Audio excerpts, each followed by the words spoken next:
आप सभी का बलराम संदेश के आज 32वें वेबिनार में स्वागत है।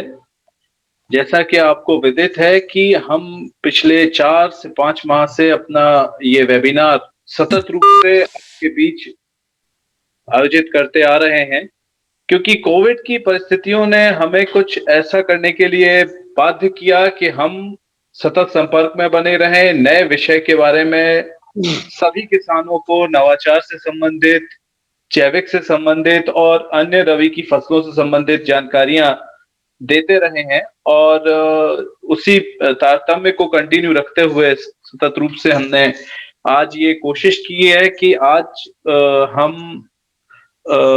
अंजीर, जो कि बहुत अच्छी एक फसल है जिसका कि बहुत अच्छा मूल्य किसानों को मिलता है, उसके बारे में हम आपके बीच उपस्थित हो सकें।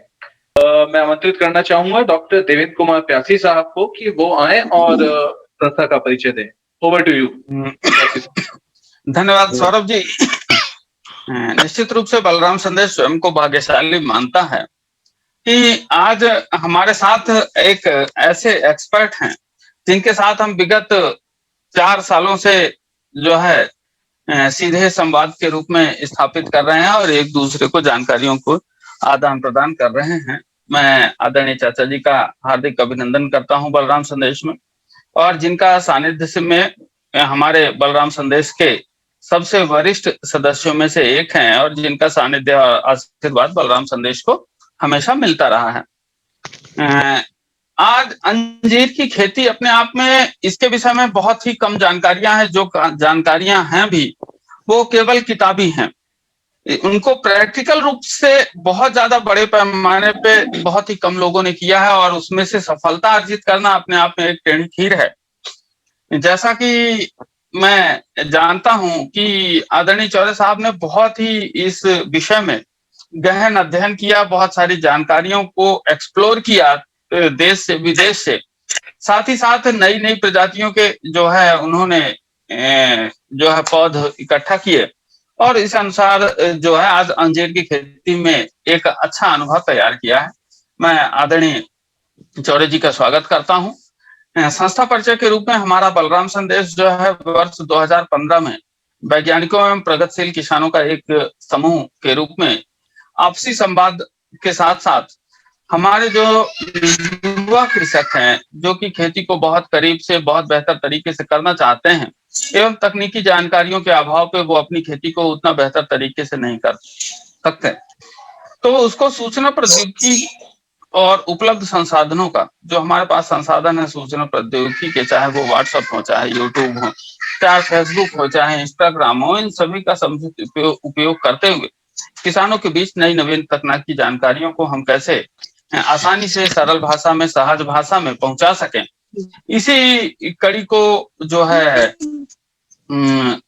कड़ी में जुड़ कर किसानों को जो है मदद करने का प्रयास टीम बलराम के माध्यम से किया गया है। हमारी एक छोटी सी टीम है विशेषज्ञों की, साथ ही साथ हमारे साथ प्रगतिशील किसानों का स्नेह एवं आशीर्वाद है, जिनके माध्यम से हम जो है इस प्रोग्राम देश को संचालित करते हैं। देश में कहीं भी किसी भी जो है, चाहे वो विश्वविद्यालय की हो, चाहे अखिल भारतीय अनुसंधान संस्थान के द्वारा अनुसंधान किए गए नवीन नवाचार हो, खोज हो, अनुसंधान हो, इसके अलावा जो है विभिन्न प्रकार के जो है अखिल भारतीय अनुसंधान संस्थान जो है फसल विशेष से संबंधित जो है, इसके अलावा राज्य के कृषि विश्वविद्यालय हैं, हमारे कृषि विज्ञान केंद्र हैं, हमारे एनजीओज हैं, इसके अलावा जो हमारे प्रगतिशील किसान हैं जो है, इनके माध्यम से जितनी भी जानकारियां, तकनीकी जानकारियां उपलब्ध एवं इकट्ठी हो पाती हैं, उन जानकारियों को जो है बलराम संदेश आम किसानों तक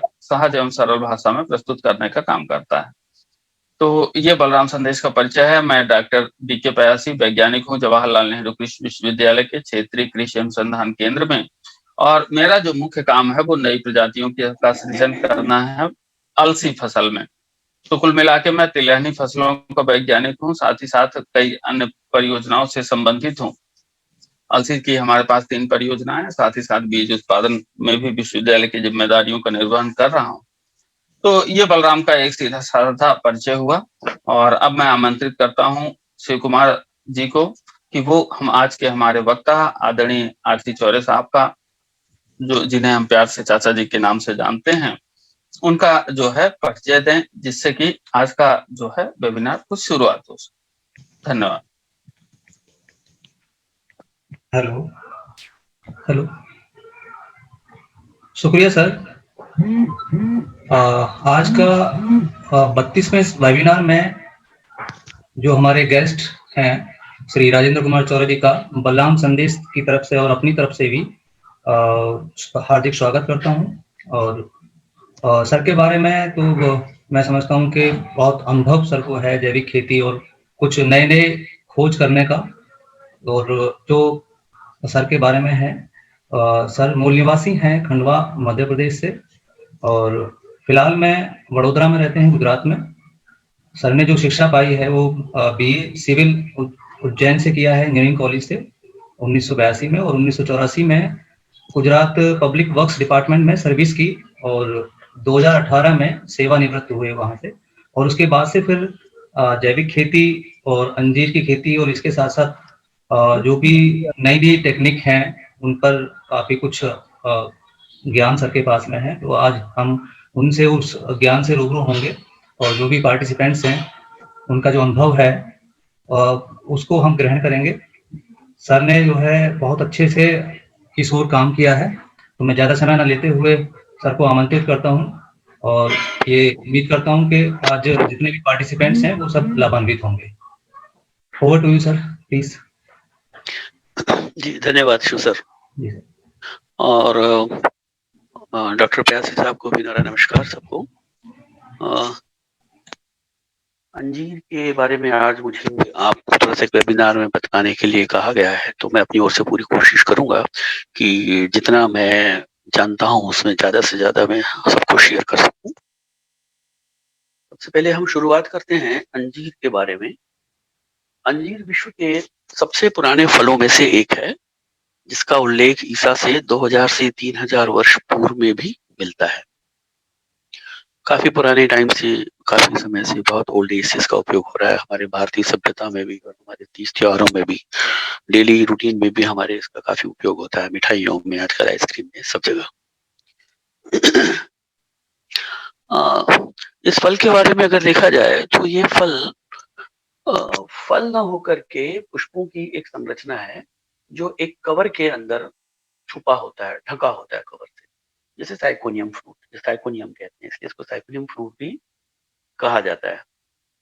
हमारे यहाँ भारतवर्ष में इसका उपयोग खास करके सुखाए हुए अंजीर के फलों का उपयोग किया जाता है, और ताजे फलों का उपयोग बहुत कम जानकारी में है। वर्षों से, सदियों से हमारे यहाँ सूखे फल ही उपयोग किए जाते हैं जो बाहर से हमें आयात करना होता है। हमारे यहाँ इन फलों को सुखाने की न कोई प्रक्रिया है अभी तक, और न कोशिश की गई है, जहां तक मेरा मानना है। इसके फलों काफी विशिष्ट इस सेंस में भी हैं कि इसमें काफी विटामिन और मिनरल्स होते हैं। इसको हम ऐसे समझ लें कि अगर एप्पल, सेब की न्यूट्रिटिव इंडेक्स अगर जो है वो 9 का है, अंजीर का न्यूट्रिटिव इंडेक्स 11 है। इससे इस फल के मिनरल्स और विटामिन की उपयोगिता के बारे में कितना इंपॉर्टेंट है हम समझ सकते हैं। इसके फल में बहुत सारे विटामिन ए, सी, डी नहीं होता है, ई होता है, के होता है, उसके अलावा काफी कुछ अमीनो एसिड्स भी होते हैं। मिनरल्स में देखा जाए तो calcium, iron, magnesium, phosphorus, potassium की मात्रा इसमें खास करके बहुत ज्यादा होती है। सोडियम बहुत कम होता है, जिंक होता है, मैंगनीज होता है, सेलेनियम। पोटेशियम पर मैं इसलिए जोर दे रहा हूँ कि सोडियम साल्ट हम लेते हैं तो वो हाई बीपी का कारक होता है, वो हमारा बीपी बढ़ा सकता है, नहीं बढ़ाता ही है। और पोटेशियम जो होता है वो बीपी को कंट्रोल करता है। तो जो हाई बीपी के जो पेशेंट्स हैं उनके लिए रामबाण है। आयरन भी काफी अच्छा होता है और कैल्शियम भी काफी अच्छा होता है, इसलिए हड्डियों की मजबूती के लिए भी, और आयरन की जिनको कमी होती है उनको खास करके डॉक्टर्स भी प्रिस्क्राइब करते हैं। इस फल की एक विशिष्टता और अच्छी है कि इसमें डाइटरी फाइबर जो होता है उसकी मात्रा भी बहुत ज्यादा होती है। जिसकी वजह से आपका गट सिस्टम जो है वो बढ़िया रहता है, और कॉन्स्टिपेशन की जिसको प्रॉब्लम होती है उनको भी इसको डॉक्टर प्रिस्क्राइब करते हैं। तो ये एक छोटी सी हिस्ट्री है इसकी। अब फिग, दुनिया में कितने प्रकार के फिग होते हैं, पहले हम इनको देख लें कि इनके टाइप कितने हैं। तो मूलभूत रूप से ये 4 टाइप के होते हैं। एक को हम बोल सकते हैं कॉमन फिग, दूसरा होता है स्मिर्ना फिग, तीसरा कैप्री फिग, चौथा होता है सान पेड्रो। इन सब की अलग अलग विशेषताएं होती है। कॉमन फिग जो होता है वो उसको पॉलिनेशन की जरूरत नहीं पड़ती, सेल्फ पॉलिनेट होता है, मेल फीमेल फ्लावर एक ही में होते हैं। और दुनिया में मोस्टली जो होते हैं वो कॉमन फिग ही होते हैं, जिनको पार्थेनोकार्पिक भी कहा जाता है। पार्थेनोकार्पिक बॉटनिकल लैंग्वेज में, जिसको क्रॉस पॉलिनेशन की जरूरत नहीं पड़ती। स्मिर्ना फिग जो ऐसे होते हैं जिसमें सिर्फ फीमेल फ्लावर्स होते हैं अंदर और उसको पॉलिनेशन की जरूरत पड़ती है। कैप्री फिग जो होता है वो होता है मेल फ्लावर, जिससे पॉलन्स लेकर के स्मिर्ना फिग को पॉलिनेट किया जाता है, आइदर आर्टिफिशियली और फिग वास्प होते हैं वो करते हैं। एक होता है चौथा सैन पेड्रो। सैन पेड्रो बड़ा थोड़ा अलग होता है, उसमें दोनों खासियत होती है। उसका जो फर्स्ट क्रॉप होता है जिसको ब्रेबा बोलते हैं, जैसे हमारे यहाँ अनार में बहार होती है ना, हस्त बहार, मृग बहार, आंबे बहार, वैसे ही फिग में 2 बहार कह सकते हैं। एक को बोलते हैं मेन क्रॉप और दूसरे को बोलते हैं ब्रेबा। ब्रेबा मोस्टली थोड़ा सा इंफीरियर फ्रूट होता है साइज में, एरोमा में, टेस्ट में, लेकिन कुछ एक्सेप्शंस होते हैं जिसमें ब्रेबा बेहतर होता है मेन क्रॉप से। ब्रेबा क्रॉप आती है आपके स्प्रिंग सीजन में, और इस ब्रेबा को क्रॉस पॉलिनेशन की जरूरत नहीं पड़ती, मतलब ये पार्थेनोकार्पिक होता है। लेकिन जो मेन क्रॉप होती है, सेकंड क्रॉप, उसमें उसको पॉलिनेशन की जरूरत पड़ती है। सैन पेड्रो एक ऐसा फिग है जिसमें दोनों क्वालिटीज विद्यमान है। तो ये हो गए 4 मेन टाइप इसके। अब हम ये देख लें कि हमारे देश में और दुनिया में इसका उत्पादन कहाँ, कितना और कैसा होता है। दुनिया में इसके 4 प्रमुख उत्पादक हैं मेन। सबसे ज्यादा मार्केट शेयर करता है टर्की, फिर आता है इजिप्ट, फिर मोरक्को और ईरान। ये 4 मेन प्लेयर्स। और भी होता है मिडिल ईस्ट में, और मेडिटेरेनियन यहाँ पर भी क्लाइमेट है, ग्रीस है, इटली है, Algeria, Syria, Tunisia, California. California में बहुत काफी अच्छी वैरायटीज होती हैं और का शेयर भी काफी अच्छा है। स्पेन में भी होता है। हमारे यहाँ इंडिया में देखा जाए तो इसका कोई बहुत खास चलन अभी तक देखने में नहीं आया। इसको हम लोग एक क्या कहना चाहिए, माइनर फ्रूट, गौण फ्रूट के रूप में इसको अ, देखते आए अभी तक। उसको जो मान्यता मिलनी चाहिए थी, जो इम्पोर्टेंस मिलना चाहिए था, फ्रूट की क्वालिटी देखते हुए, इसके मेडिसिनल प्रॉपर्टीज देखते हुए, वो आज तक इसको नहीं मिल पाई है।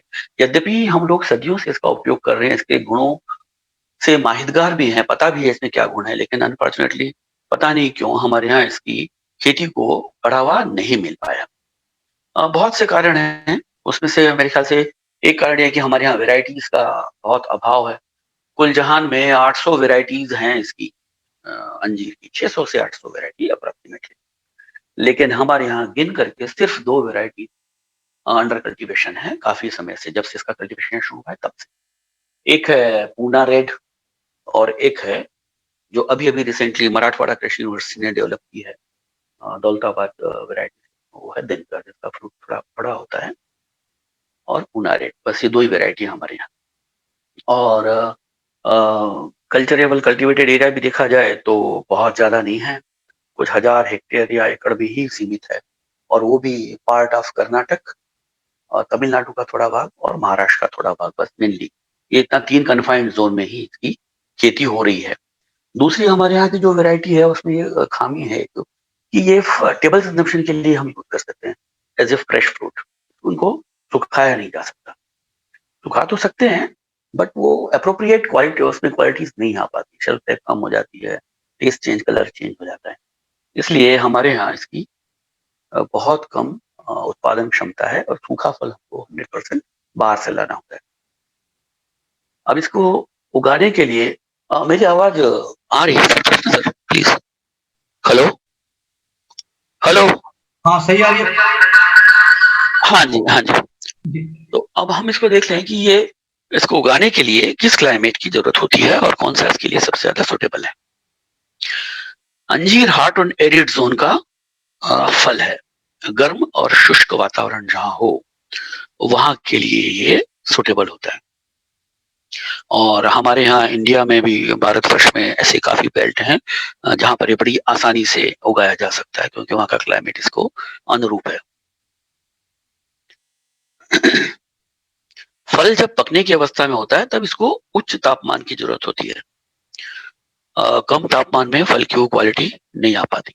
इसका पौधा 50 डिग्री सेंटीग्रेड का तापमान तक का आसानी से सहन कर लेता है, आराम से।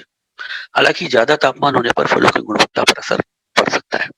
और अगर ह्यूमिड क्लाइमेट है, ह्यूमिडिटी जमीन मिट्टी में, सॉइल में ज्यादा है और तापमान ज्यादा है, तो फलों के फटने की समस्या भी उत्पन्न हो सकती है। दूसरा क्या है कि हॉट एंड एरिड जोन का होने के कारण फलों की गुणवत्ता पर बहुत प्रभाव पड़ सकता है हमारे यहाँ, क्योंकि वहां पर जनरली जैसे टर्की टर्की में सहकारिता बेसिस पर इसको जंगल पड़े हुए हैं। वहां पर जैसे हमारे सहकारी संस्थाएं होती है, जो महिलाएं चलाती हैं, या सहकारी मंडलियां होती है छोटी छोटी, वो लोग क्या करते हैं कि फ्रूट को बीन करके एक जगह इकट्ठा करते हैं, सूखे हुए फ्रूट्स। उनके यहाँ क्लाइमेट की वजह से फ्रूट्स पेड़ पर ही सूख जाता है, इसलिए उसकी क्वालिटी बहुत बेहतर होती है।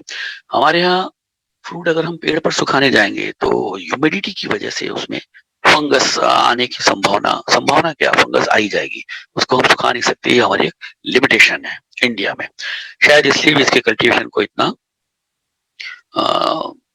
बढ़ावा नहीं मिल पाया। अब देखते हैं हम इसकी वेराइटीज के बारे में। जैसा कि मैंने बताया, पूरी दुनिया में कुल मिलाकर के इसकी 800 वेराइटीज, 600 से 800 वेराइटी, जिसमें कुछ सिमरना टाइप की है, स्मिर्ना है जिसको क्रॉस पोलिनेशन की जरूरत पड़ती है, कुछ होती है पार्थेनोकार्पिक, और कुछ सैन पेड्रो। अब मैं आपको कुछ वेराइटीज बता देता हूँ स्लाइड्स में। शिव सर शुरू से शुरू करिएगा इसकी स्मिर्ना से। सेरिलोप, हाँ जी, यस। तो जैसे मैंने बताया कि स्मिर्ना वेराइटीज जो है उसमें क्रॉस पोलिनेशन की जरूरत पड़ती है, और क्रॉस पोलिनेशन करते हैं फिग वास्प।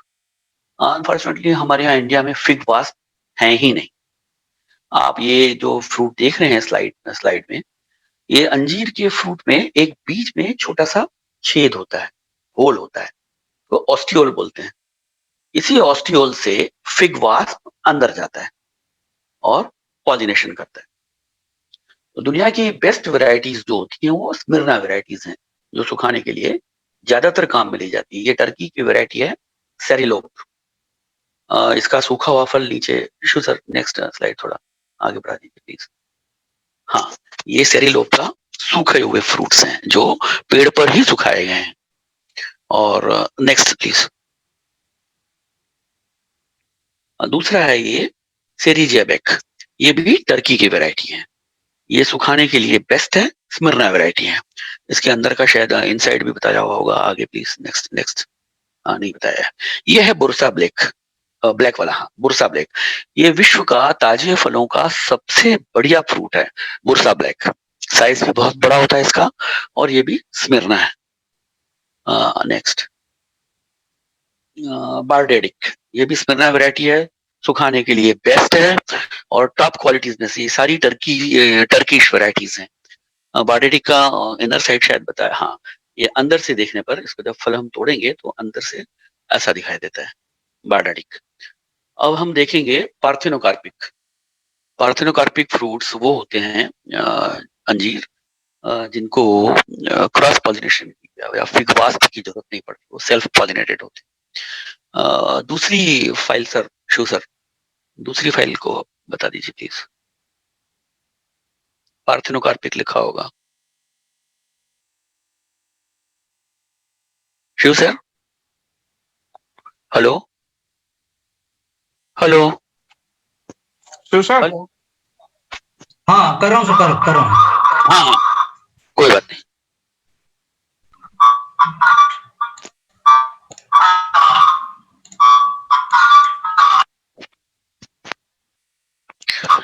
ठीक है, जब तक वो आती तब तक मैं बोलना चालू रखता हूँ। दुनिया की, हाँ ये आ गई, ये है, ये टर्किश वैरायटी है सियावराक। ये सुखाने के लिए भी बेहतर है और फ्रेश टेबल कंजम्पशन के लिए भी बेहतर है। नेक्स्ट, सर नेक्स्ट, हाँ ये सियावराक के कट सेक्शन, अंदर से फ्रूट कैसा दिखता है। दुनिया की ज्यादातर वेराइटीज पार्थेनोकार्पिक ही हैं और हमको इंडिया में भी पार्थेनोकार्पिक वैरायटी की ही जरूरत पड़ेगी, इसमें हम नहीं कर सकते। हाँ नेक्स्ट, सियावराक ड्राइड आपने बताया था ना, आगे आगे स्लाइड कर दीजिए। हाँ ये ड्राइड है सियावराक का, अब देखिए कितना सुंदर दिखता है ये। और फिर है giant yellow. Next, joint yellow, joint yellow, इसको आप टेबल कंजम्पशन में भी यूज कर सकते हैं और ड्राई में भी। जो जिसको हम डिहाइड्रेट कर सकते हैं वो टेबल कंजम्पशन में यूज हो ही जाता है, इट्स वेरी ऑब्वियस। लेकिन जिसको हम टेबल कंजम्पशन में यूज करते हैं वो जरूरी नहीं है कि सुखाने के लिए अप्रोप्रिएट हो ही। तो ये बोथ पर्पज है, मल्टीपर्पज है, सुखा भी सकते हैं और वो भी कर सकते हैं joint yellow. Next sir, show sir,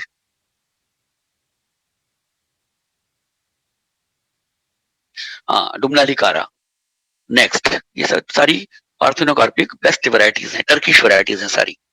ये डुमनाली कारा के अंदर देखिए, हमारे यहाँ जो फ्रूट है उसको हम जब तोड़ते हैं तो इतना अच्छा, इतना रिच कहीं नहीं मिलता। चलिए फिर नेक्स्ट, नेक्स्ट करिए सर। हाँ केप एटलिकन, इसका इनसाइड भी बहुत ही रिच है कलर वाइज, और हनी जैसा इसका वो रहता है अंदर का, बिल्कुल जैसे इसके शहद डाल के रखा हो। केप एटलिकन, यस नेक्स्ट सर, करते जाइए आप, एक एक मिनट बता देते हैं सारे फ्रूट्स। सूसक, टर्किश वैरायटी। नेक्स्ट सर,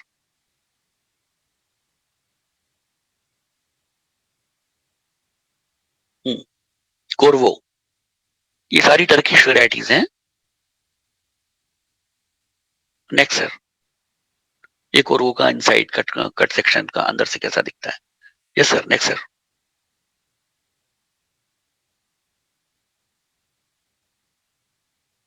मैग्निफिका, ये डिहाइड्रेशन के लिए बेस्ट है, जो हम लोग डिहाइड्रेशन करने के लिए सब मंगवाई हुई हैं।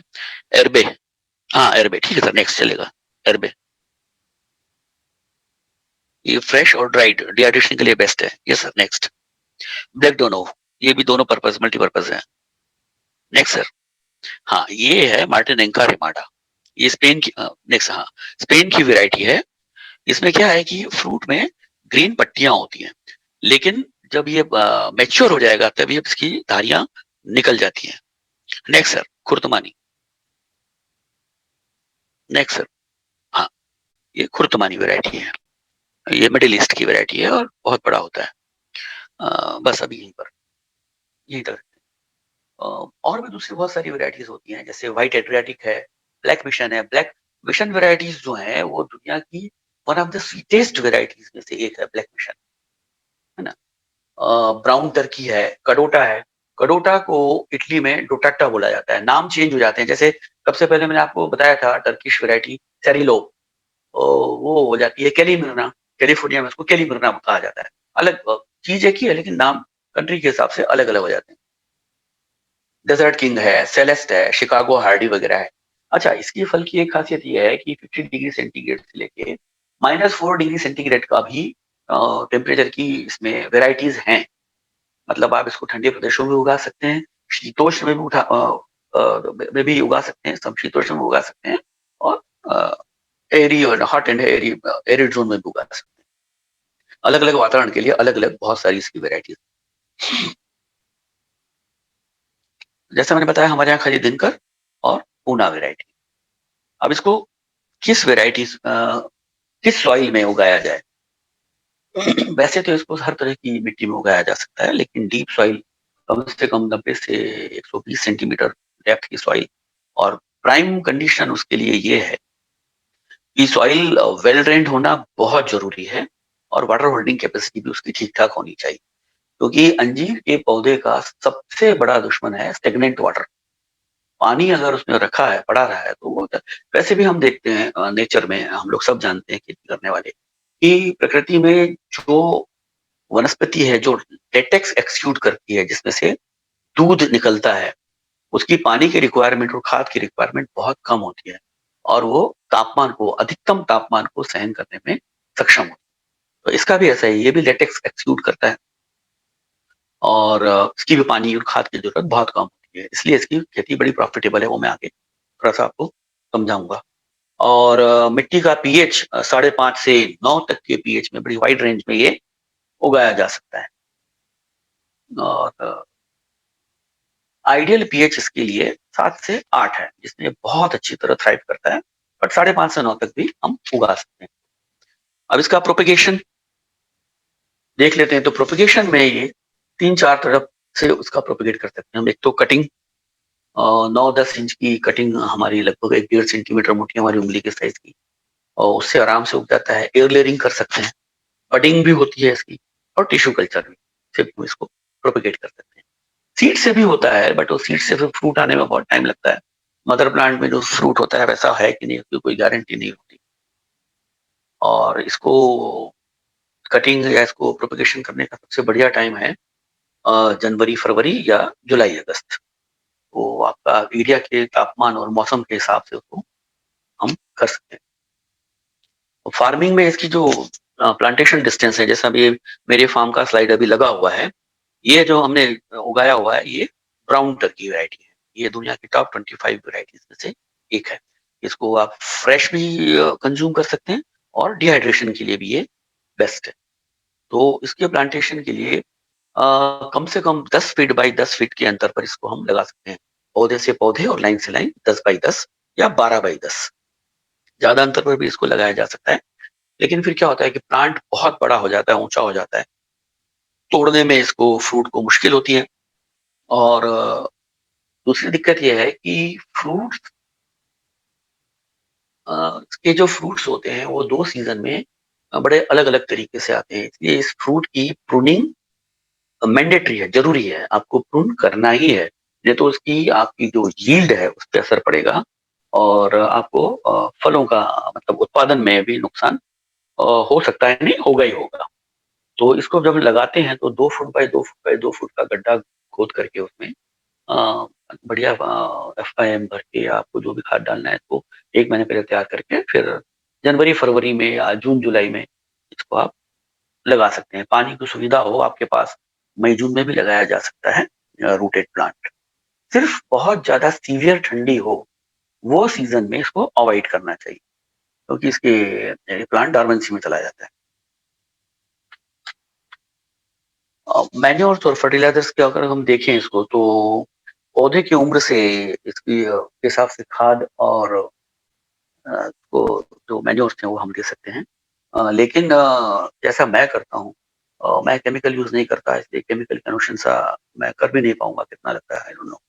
तो इसमें हम लोग गोबर का खाद और जीवामृत वगैरह, एमिनो एसिड मैं बनाता हूँ खुद अपना, फिश एमिनो एसिड वगैरह, और जितने भी लिक्विड तरल खाद हैं वो आप इसमें डाल सकते हैं, जिससे फ्रूट की क्वालिटी बहुत अच्छी होती है। केमिकल आपको अगर यूज करना है और आपकी जमीन में नाइट्रोजन ठीक ठाक है तो बने वहां तक इसको नाइट्रोजन कम दीजिए। बढ़वार अच्छी है मान लो आपके यहाँ, तो फिर नाइट्रोजन मत दीजिए, आप इसको पोटाश और फास्फोरस जिसमें ज्यादा हो वो खाद दीजिए। ये मेरे फार्म की फोटो है स्लाइड में, ये 10 बाई 10 पे लगे हुए हैं, आप देख सकते हैं। अभी साल भर के नवंबर दिसंबर जनवरी फरवरी, 1.25 साल 1.5 साल के प्लांट हुए हैं। शो सर आगे भी है क्या एक स्लाइड फार्म की, अगर हो तो आगे इसको बढ़ा दीजिए स्लाइड को। हाँ ये देखिए, ये फ्रूट आया हुआ है। ये मैं बताऊं, मैंने 4 नवंबर 2019 को प्लांट लगाया था, और 4 नवंबर 2019 को लगाने के बाद ये जो पका हुआ फ्रूट है पहला, ये फरवरी अप्रैल फर्स्ट वीक में पक गया था। 6-8 महीने में फ्रूटिंग शुरू हो जाती है, लेकिन ये कमर्शियली वायबल नहीं है। कमर्शियली वायबल है 2 साल बाद ही इसका फ्रूट लेना चाहिए, ताकि प्लांट भी हमारा मजबूत हो जाए और यील्ड भी अच्छा है। तो इरिगेशन पानी की कम जरूरत पड़ती है, लेकिन व्यावसायिक तौर पे खेती करना हो तो उसको रेगुलर पानी हमको देना पड़ेगा। तो सीजन के हिसाब से ठंडी में आप 15-20 दिन में एक बार, गर्मी में 10-12 दिन में एक बार फ्लड इरिगेशन है तो और अगर ड्रिप इरिगेशन है तो बहुत अच्छी बात है, 10-12 लीटर पानी इसको रोज एवरेज दे सकते हैं। सॉइल कंडीशन आपकी वाटर होल्डिंग कैपेसिटी ज़्यादा अच्छी है तो ड्यूरेशन आप बढ़ा सकते हैं इसका, ड्रिप इरिगेशन का भी, या पानी की मात्रा कम कर सकते हैं। एक थंब रूल ये है कि इसको 2 से 2.5 इंच नीचे तक अगर मिट्टी में अगर आपकी नमी बनी हुई है, तो फिर इसको पानी देने की ज़रूरत नहीं। उसके बाद ही आपको पानी देना है, अगर वहाँ तक नमी बनी हुई है इस डेप्थ तक। हमारे सिविल इंजीनियरिंग में उसको ड्यूटी और डेल्टा बोलते हैं। डेल्टा अगर 2-2.5 इंच का है तो चलेगा, डेप्थ मतलब पानी, फिर ज़्यादा पानी देने की ज़रूरत नहीं होती। मेन चीज़ है इसमें इस खेती में, वो है इस फ्रूट की ट्रेनिंग और प्रूनिंग। जैसा कि मैंने कहा कि ब्रेबा बसंत ऋतु में आता है फ्रूट, और वो आता है 1 साल पुरानी डाली पर फ्रूट। यहाँ पर थोड़ा ध्यान देना पड़ेगा, ये बड़ा ट्रिकी है। 1 साल पुरानी डाली पर ब्रेबा फ्रूट आता है बसंत में यानी गर्मियों, और मेन क्रॉप आता है 1 साल पुरानी डाली से निकली हुई नई डाली पर, या यूं कह लीजिए नई डालियों पर। तो फर्स्ट क्रॉप जो होती है वो नई शाखाओं पर आती है, और सेकंड क्रॉप ब्रेबा जो होती है वो आती है 1 साल पुरानी डाली। तो इसलिए इसका प्रूनिंग बहुत इंपॉर्टेंट हो जाता है। आपको कौन सी क्रॉप लेना है, हमारी देशी भाषा में कहा जाए तो कौन सा बहार लेना है। 2 बहार आती है। अगर आपको बसंत का लेना है तो फिर आपको 1 साल पुरानी डाली रखना होगी, इस तरह से कटिंग करना होगी कि आपको 1 साल पुरानी डालियां उस सीजन में बहुतायत में। और फ्रेश लेना है तो फिर 1 साल पुरानी डाली को इस तरह से कटिंग की जाए कि आधी या 75% कर करके उसमें जितने मैक्सिमम नए शूट्स हम डेवलप कर सकते हैं उस हिसाब से। ये इसका, इस फसल का एक बहुत की पॉइंट है। आप इस अपना उत्पादन कैसे बढ़ा सकते हैं, ये सबसे बड़ी बात है इसमें। और सबसे बड़ा खाद है इसका फिग फ्रूट का उत्पादन के लिए। सबसे बड़ा खाद, आप कुछ नहीं देंगे तो भी आपको फ्रूट देगा। तापमान, हीट, गर्मी, जितनी गर्मी होगी उतना आपका फ्रूट की क्वालिटी उतनी ज्यादा अच्छी होगी, उसकी स्वीटनेस उतनी ज्यादा बढ़ेगी, उसका लस्टर, उसकी शाइन, अरोमा वो बहुत अच्छा होगा। तो हीट, जहां मैक्सिमम धूप आती हो वहां पर इसको, अगर मान लो गार्डन में लगाना है अपने और कमर्शियल में तो ठीक है, धूप की कोई दिक्कत नहीं है। तो धूप इस प्लांट में सब जगह पहुंचे उस हिसाब से भी इसको प्रून करना होगा ताकि नीचे की डालियों तक सनलाइट पहुंच सके। इसके लिए बेस्ट तरीका ये है कि इसको बीच में से ओपन रखा जाए और साइड से इसकी जितनी शूट्स निकल सकते हैं वो निकले ताकि सब तरफ इसको सनलाइट मिल सके। और दूसरा, एयर सर्कुलेशन भी बहुत जरूरी है इसके लिए, क्योंकि एयर सर्कुलेशन नहीं होगा तो ह्यूमिडिटी बढ़ती है, और ह्यूमिडिटी फल के लिए भी खराब है और प्लांट के लिए भी खराब है, पत्तियों के लिए भी खराब है। फंगस आएगी तो ब्लाइट आता है, रस्ट आता है, दुनिया भर की बीमारियां आएंगी। तो जितना ओपन प्लांट हम रख सकें उतना बेहतर, और 7-8 फुट से ज्यादा हाइट न रखें तो बेहतर। इसलिए इसका डिस्टेंस हम 10x10 या 12x12 रखते हैं कि प्लांट हमको बहुत बड़ा नहीं करना है। और बहुत ऊंचा हो जाएगा आपका, 4-5 मीटर का हो गया तो तोड़ने में दिक्कत, फ्रूट बड़े नर्म होते हैं, नीचे गिरेंगे तो कंकरी घुस जाएगी, मिट्टी घुस जाएगी, खराब हो जाएगा। इतनों पर आप जाओगे कैसे, डालियां कमजोर होती हैं। तो 7-8 फुट तक तो इसको ट्रेन करना होता है। जब 2-2.5 फुट का हो जाए या 3 फुट का, जैसे आपको सुविधा हो, तो इसकी जो इसको पिंच कर लीजिए, टॉप पिंचिंग करके हम साइड शूट्स को बढ़ावा देते हैं ताकि ब्रांचिंग इसकी ज्यादा हो, हाइट कम हो। 2 फायदे हैं कि 2 हाइट कम होने से आप, हाइट कम होने से आप हाथ से फूल तोड़ सकते हैं, या बहुत ज्यादा तो 1-1.5-2 फुट का स्टूल रख करके आप 6-7, 7.5 फुट तक पहुंच के फ्रूट को आप हैंड पिक कर सकते हैं। पहली बात। और दूसरी बात ये कि इसको एरेशन मिलता रहता है और नंबर ऑफ प्लांट्स आपके बढ़ जाते हैं, तो आपका उत्पादन भी बढ़ जाता है। ठीक है, ये इसकी हो गई प्रूनिंग और पिंचिंग। पिंचिंग सिर्फ साइड शूट्स को बढ़ावा देने के लिए करते हैं, और पिंचिंग करते रहना चाहिए। 2-4 मेन डालियां रख करके उसको पिंच कर दें तो साइड शूट्स बढ़ते जाएंगे, जितने साइड शूट्स बढ़ेंगे उतने आपके फ्रूट्स के उत्पादन आपका बढ़ेगा। अब उसके हार्वेस्टिंग पर और यील्ड पे आ जाता है। वैसे तो पहले साल से इसमें फ्रूट आना शुरू हो जाता है, लेकिन जैसा कि हम सब लोग जानते हैं किसानी करने वाले कि पहले साल का फ्रूट का कोई मतलब नहीं होता। संख्या में भी कम आते हैं और प्लांट की उम्र पर और स्वास्थ्य पर भी काफी दुष्प्रभाव पड़ सकता है। तो हम इसको 2 साल बाद से शुरू करेंगे इसमें फ्रूट लेना। तो 2 साल बाद आराम से 3 से 5 किलो इसमें फ्रूट आ जाता है। और कल जब आपकी कल्टीवेशन प्रैक्टिसेस बहुत अच्छी हैं, तो तीसरे साल में तो ये आराम से 10 से 15 किलो फ्रूट आराम से दे देता है, स्पेशली ब्राउन टर्की, क्योंकि इसमें बहुत फ्रूट आते हैं, बहुत ज्यादा। 15 किलो आराम से दे देगा। और तीसरे से 5वें साल, वैसे तो 8वें साल तक ये एस्टैब्लिश होता रहता है, लेकिन 90% 3 से 5 साल में इसका यील्ड एस्टैब्लिश हो जाता है। तो 5वें साल से हमको इसका मैक्सिमम उत्पादन मिलने लगेगा और 8वें साल पे जाकर के ये स्टेबल हो जाता है। 8 से 35 साल तक हम इसमें आराम से फ्रूट ले सकते हैं। तो इसकी प्लांट की उम्र जो है मतलब एडवांटेजेस एज, शुरू के 2 साल छोड़ दीजिए, हमको फ्रूट नहीं मिलेगा। तीसरे साल से 35 साल में भी हम चलिए 32 साल 3 साल और निकाल देते हैं, 32 साल 3 से 32 साल मतलब 28-29 साल तक की इसकी प्रॉफिटेबल है हम लोगों के लिए। फिर धीरे-धीरे वो डिक्रीज होना शुरू कर देता है। तो 32 से 35 साल हम इसकी एक एवरेज एज मान के चल सकते हैं। तो तीसरे साल से हम इसमें 10 से 15 किलो 10-15 7.5 8 8-10 किलो एवरेज भी मान के चलते हैं। तीसरे साल से 10 किलो बिल्कुल मिनिमम पे जा रहा हूँ मैं, ये आपको एक मैथमेटिक्स गिना रहा हूँ मैं। तो 10 बाई 10 के हिसाब से एकड़ में हमारे 400 प्लांट लगने, 400 प्लांट पे 10 किलो मिनिमम मान के चलिए, ये बॉटम लाइन बता रहा हूँ, 10 से ज्यादा ही आना है बॉटम लाइन के लिए। तो 4 टन 4000 किलो फ्रूट हमको तीसरे साल में मिल जाता है, 2.5 से 3 साल के, इसलिए मैं तीसरा साल बोल रहा हूँ। तो 4 टन 4000 किलो हमको फ्रूट मिलता है और हम बिल्कुल बेसिक बॉटम रेट मान के चलते हैं 40 रुपीज पर केजी, सिर्फ 40 रुपया। तो 1,60,000 रुपया हमको 1 एकड़ से मिलता है तीसरे साल से। और 5वें साल से फिर वो 15 से 18 किलो तक चला जाता है। और हम एवरेज, हमको ज्यादा नहीं जाना, सिर्फ 15 किलो भी एवरेज मान के चलें तो 6 किलो के हिसाब से, सॉरी 6 टन के हिसाब से 4 से 24 2,40,000 रुपया हमको मिल जाता है। दूसरा सबसे बड़ी खासियत क्या है कि इसकी खेती में इनिशियल प्लांट्स की कीमत को छोड़ दिया जाए तो फिर आपका खेती का इनपुट बहुत कम हो जाता है, ऑलमोस्ट नील। अगर आप जैविक कर रहे हैं और आपके यहाँ जानवर हैं तो खाद आपका खुद का हो जाता है और दवाइयाँ, इंसेक्टिसाइड पेस्टिसाइड हम लोग खुद घर पे बना लेते हैं, जैसे कि जैविक खेती में हम लोग सब बनाते हैं, उस पर वजह चर्चा मैं फिलहाल नहीं करूंगा। दूसरा सबसे कि हमारी जो प्रणालीगत खेती है उसमें सबसे ज्यादा खर्चा हमारा होता है ये वीडिंग का, डी-वीडिंग कैसे करना। उसके लिए अगर हम जैविक खेती कर रहे हैं तो मजदूर लगाने होते हैं, खुरपी या फिर आपका वीडीसाइड डालो जो बहुत हैजार्डस है जमीन के लिए भी और पानी के लिए भी, और हम लोगों के लिए तो है ही खैर ऑब्वियसली।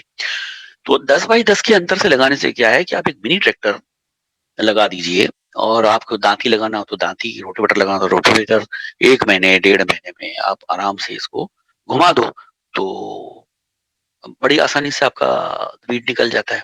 दूसरा आपका केमिकल का खर्चा बच जाता है, आपको केमिकल कुछ इसमें कमोबेश डालना ही नहीं है। 10% शायद कभी जरूरत पड़ जाए तो, बाकी कोई जरूरत नहीं है। पानी की रिक्वायरमेंट कम है ना। मजदूरी का जब तोड़ने का टाइम आएगा बस तब शायद एक टाइम मजदूरी लगना है। प्रूनिंग तो बड़ा इजी है, आप प्रूनिंग कर सकते हैं। तो इन सब वजह से आपका जो क्या बोलना चाहिए उसको, जो चोखा नफा जो होता है, अल्टीमेट प्रॉफिट, वो ज्यादा दिखेगा किसान को। आज की तारीख में बहुत कम फसलें ऐसी है जिसमें कम से कम मेहनत में इतना पैसा मिल जाए। ठीक है, तो एक ये इसका हार्वेस्टिंग का था। और अच्छा, हार्वेस्टिंग इसके जैसे मैंने बताया 2 सीजन होती है। तो ये फरवरी मार्च से टूटना शुरू होगा तो मई जून तक चलेगा, और उधर अगस्त सितंबर से शुरू होगा तो दिसंबर तक चलता है। तो 2 सीजन में इसको तोड़ा जा सकता है। अब इसके फल को कब तोड़ा जाए? वैसे तो मेडिटेरेनियन क्लाइमेट में और मिडिल ईस्ट में इसको तोड़ा ही नहीं जाता है। जब ये पक करके नीचे गिर जाता है तब इसको ला करके गर्म पानी में उबाल करके हल्का सा सूखा करके और पैक कर दिया जाता है। लेकिन चूंकि हमारे यहाँ ह्यूमिडिटी ज्यादा है इसलिए हम इसको 100% अगर वहां पकने देंगे तो इसमें फंगस और मोल्ड आना लाजमी है, आना ही आना है। तो हमारे यहाँ जब 85 to 90% या 80 to 90% जब पक जाए तब इसको तोड़ा जा सकता है। और ये तोड़ने के लिए हम एक बहुत थंब रूल ये है कि हम जब फल को पकड़ करके हल्के से दबाते हैं और फल जब दबने लगे और उसका कलर चेंज होने लगे, जैसे पहले हरा है और उसका जो नेचुरल कलर आना है वो 80-90% ऑस्टियोल से ऊपर की तरफ पड़ता है कलर, वो आ जाए तो इसको हम तोड़ लें ताकि इसको बाजार में बेचा जा सके। इस फल की सिर्फ बहुत सारी खूबियां होने के बावजूद सिर्फ एक खामी है, मेरे हिसाब से तो खैर वो खामी नहीं है लेकिन हो सकती है वो तो बहुतेरों को, इसकी शेल्फ लाइफ बहुत कम होती है। जैसे हमारे यहाँ फालसा का फ्रूट होता है, जामुन होते हैं, ऐसे ही इसका है, इसकी शेल्फ लाइफ 3 से 5 दिन तक की मैक्सिमम है। 100% पके हुए फ्रूट 85 से 90%, 80 से 90% आप तोड़ते हो तो वो 4-5 मैक्सिमम 1 हफ्ता है। अगर मानो तो ये सबसे बड़ी लिमिटेशन है इसकी खेती के लिए, लेकिन उसके भी उपाय हैं जो हम अगर टाइम मिला आज तो आगे चर्चा कर लेंगे उस बारे में। पहली बात, अच्छा अगर इसको कच्चा कोई बोले कि साहब जैसे आम तोड़ते हैं हम और दूसरे फ्रूट तोड़ते हैं, चीकू तोड़ लिया तो पक जाते हैं, इसमें ऐसा नहीं है। इसको तोड़ने के बाद फिर ये इसके पकने की प्रक्रिया लगभग बंद हो जाती है। और लगभग बंद होने से मतलब है कि ज्यादा रखेंगे तो ये जैसा मैंने कहा सड़ने लगेगा, खराब होने लगेगा, फंगस आ जाएगी। तो इसको एक चीज ये हो जाती है।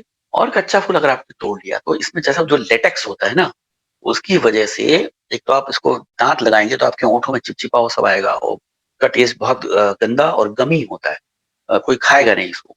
इसलिए इसको फल तोड़ने के लिए भी थोड़ा सा आपको देखना पड़ेगा कि इसको कब तोड़ा जा सकता है, ना बहुत बाद में ना बहुत पहले।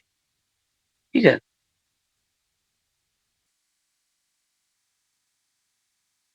ये गणित मैंने आपको बता दिया, ठीक है, कितना आपको मिल सकता है।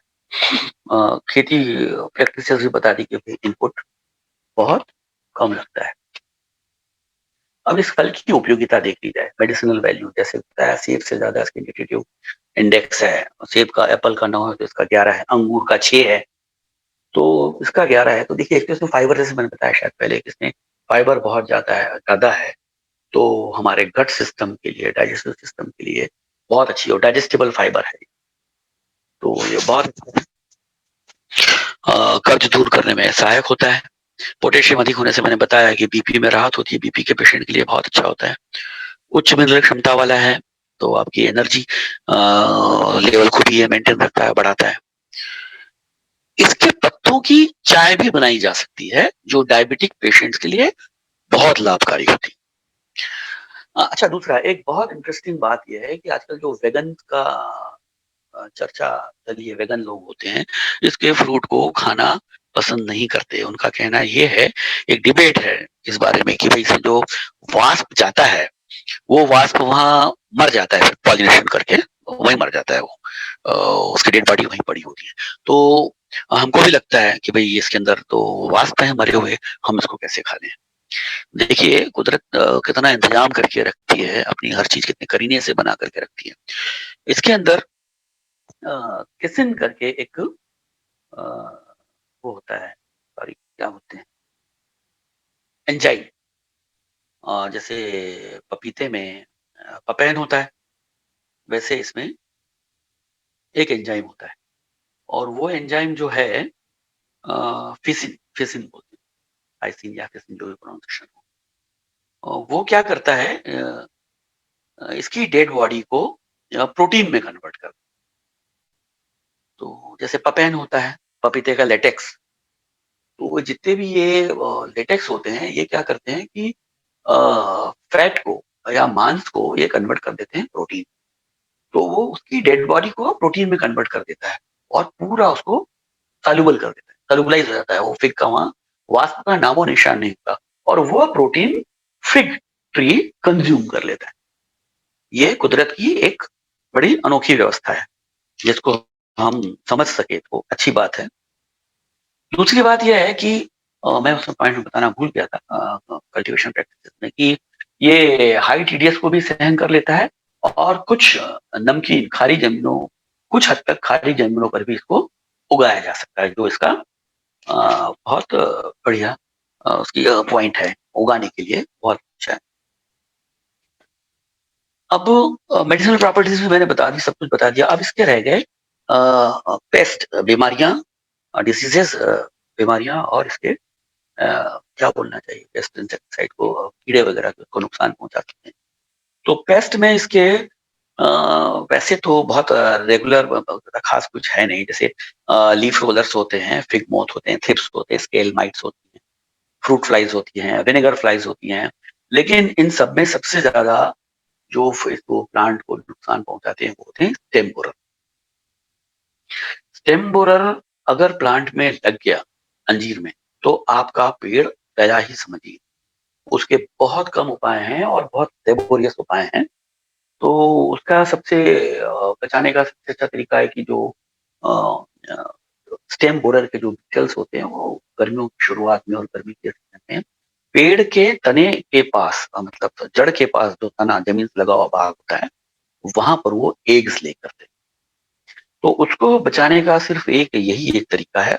हाँ, दूसरा बहुत तरीके है कि भाई उसके जो वर्म अंदर चला जाता है, जो उसमें तार डाल करके छेद से फिर वो कुछ पेट्रोल या केरोसिन डाल करके उसको बंद करो, और वो फिर वो मुश्किल वाला काम है बहुत। लेकिन अगर शुरू से इसको हम गर्मियों में वहां पर जैसे हमारी शेड नेट के टुकड़े होते हैं ना, उसको चारों तरफ लगा दें, मतलब उसके तने को घेर लें कुछ इस तरह से कि वो शेड नेट तने को टच ना हो, और ऊपर का जो खुला भाग है उसको एक चमकीली परत से ढक दिया जाए, तो वो एग्स ले नहीं करती। 2-2.5 महीने उसको संभालना होता है बस, ज्यादा नहीं।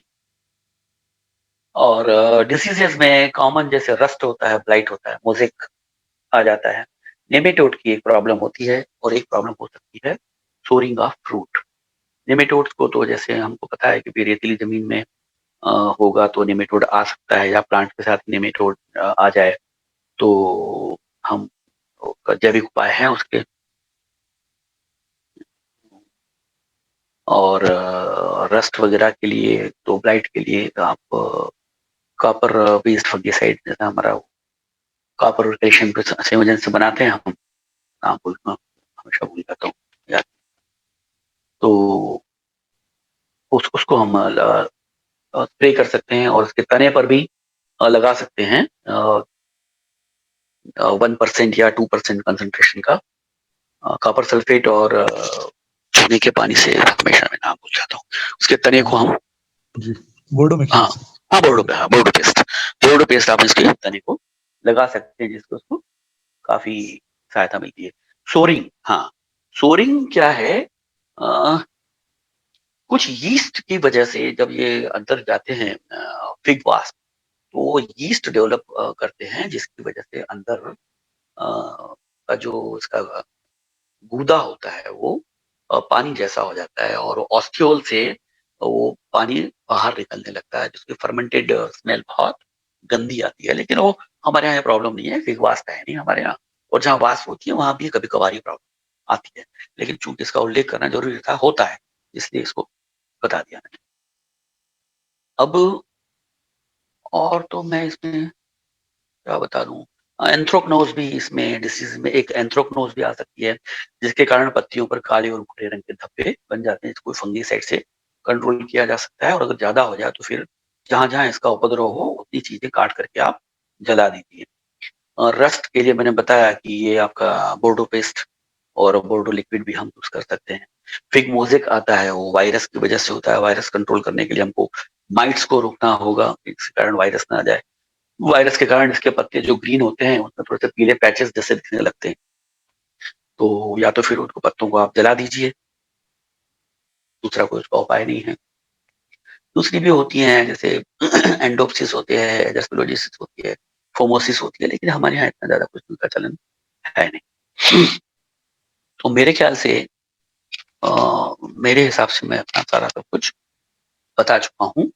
अब आप में से कोई कुछ जानना चाहे या किसी का कुछ क्वेश्चन हो तो प्लीज।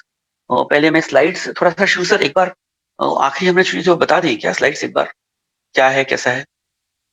फ्रूट सारे हो गए थे, मेरे फार्म के फोटो भी हो गए थे, वो फार्म के कुछ कट सेक्शन थे, कुछ सूखे हुए फ्रूट्स थे।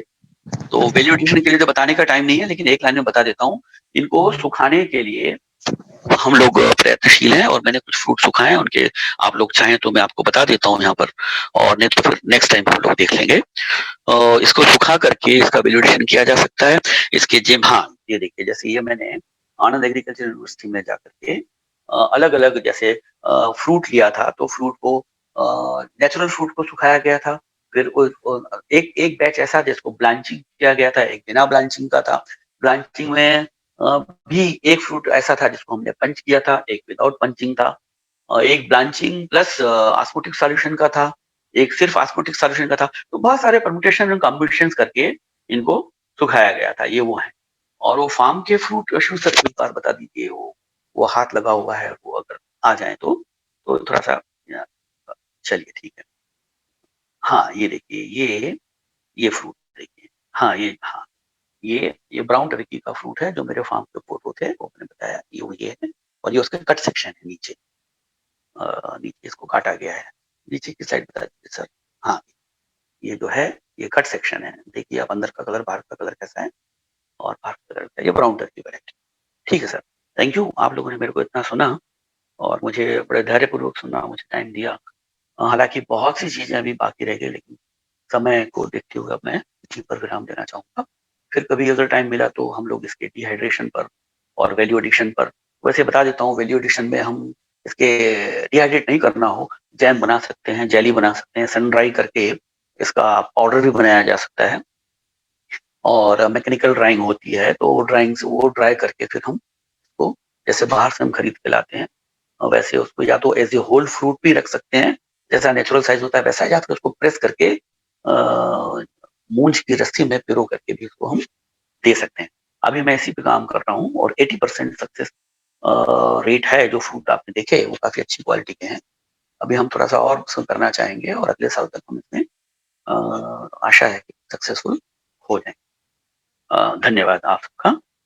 अब आपके कुछ अगर क्वेश्चन हो तो प्लीज। जी बहुत धन्यवाद अंकल जी।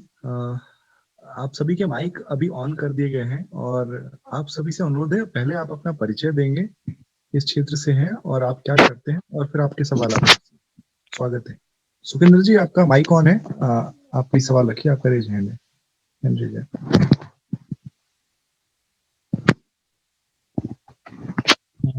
क्या सभी को आवाज आ रही है?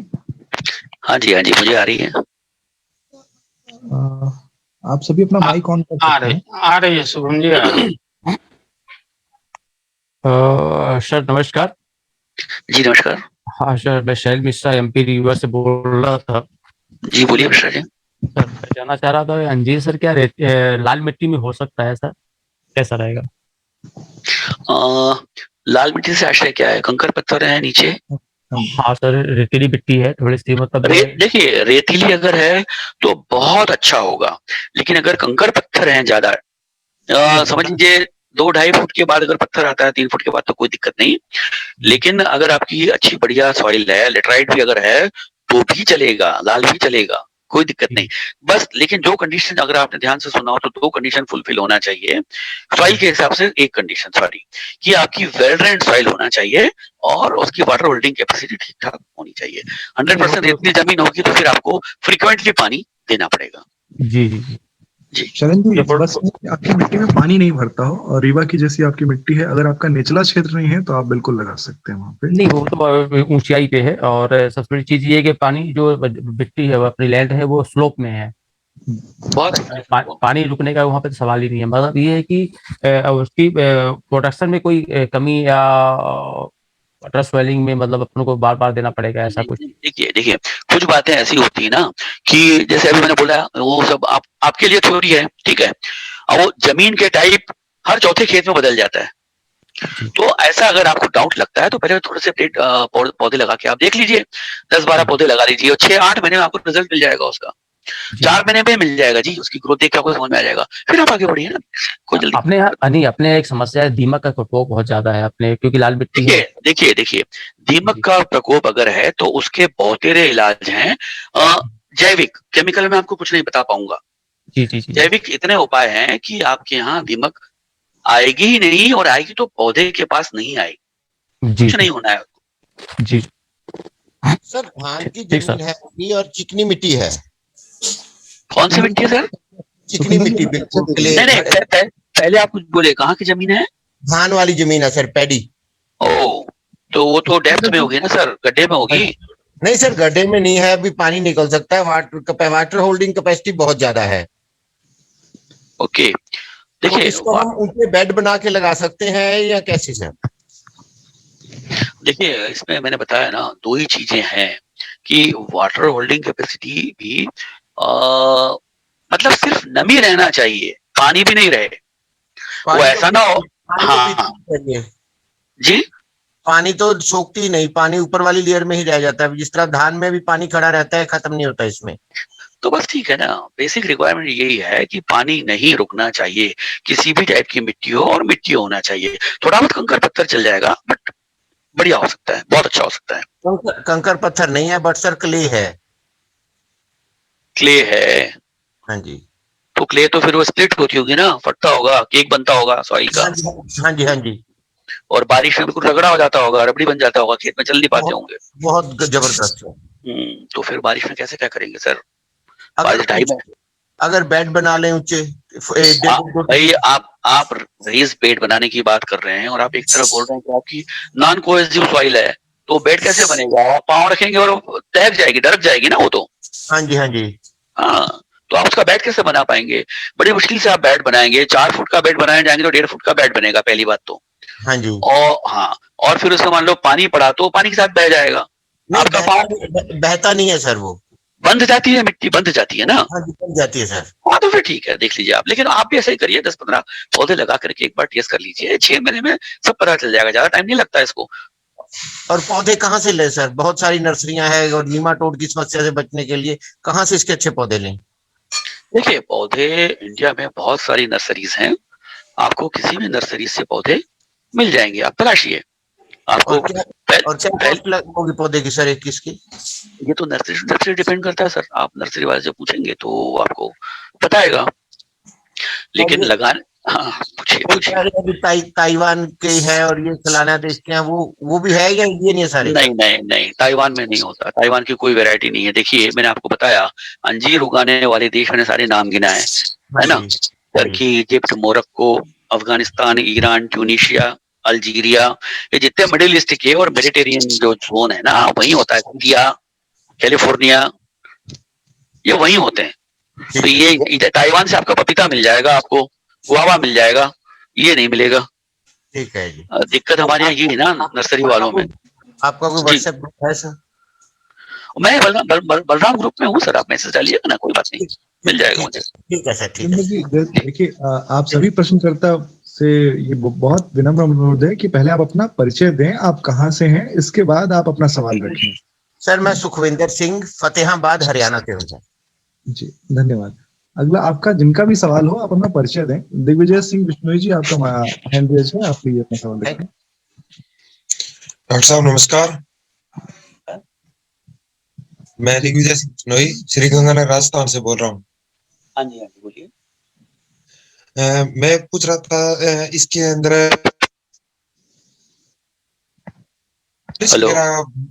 हेलो। हाँ जी बोलिए। हाँ, इसका जैसे फ्रूट तोड़ते हैं तो हाँ? इसके खारिश वगैरह भी ज्यादा होती है क्या?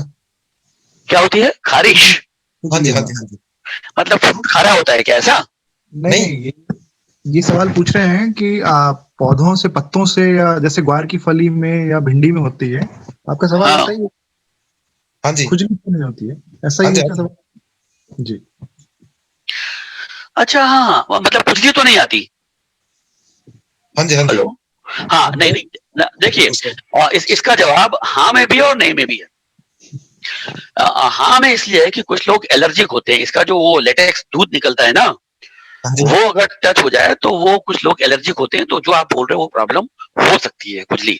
तो बेहतर है कि अगर ऐसा है तो दास्ताने पहन करके फ्रूट को तोड़ें और उसके लेटेक्स से बने वहां तक बचने की कोशिश करें कि वो टच ना हो। पौधे को टच करने से कुछ नहीं होगा, लेटेक्स टच नहीं होना चाहिए। अच्छा जी। और इस मार्केट है जी, इसका मार्केट सबसे ज्यादा मार्केट कहाँ पे है, जैसे अपने? हाँ, ये देखिए मैं बताना भूल गया, ये आपने बहुत अच्छा क्वेश्चन पूछा। इसका मार्केट कहाँ है? देखिए इसमें क्या है, मैं 60 साल का हूँ, ठीक है? हाँ जी। मैंने मेरी 60 साल की जिंदगी में इंडिया में सिर्फ एक बार मुंबई में आज से 20 साल पहले ये फ्रेश फ्रूट बिकते हुए देखा था। बड़ौदा में इतने साल से रह रहा हूँ, अब मैं 2-4 दिन के लिए कुछ 2-4 बॉक्स देख लेता हूँ फ्रूट्स के, वो इसलिए कि हमारे यहाँ डिमांड और सप्लाई के बीच में गैप नहीं है, पूरी खाई है। यहाँ हमारे यहाँ जो उत्पादन हो रहा है, मैंने बताया बहुत कन्फाइंड इलाका है, कुछ 100 या कुछ 1000 हेक्टेयर ही है बस पूरे इंडिया में, तो फ्रूट आ ही नहीं पाता।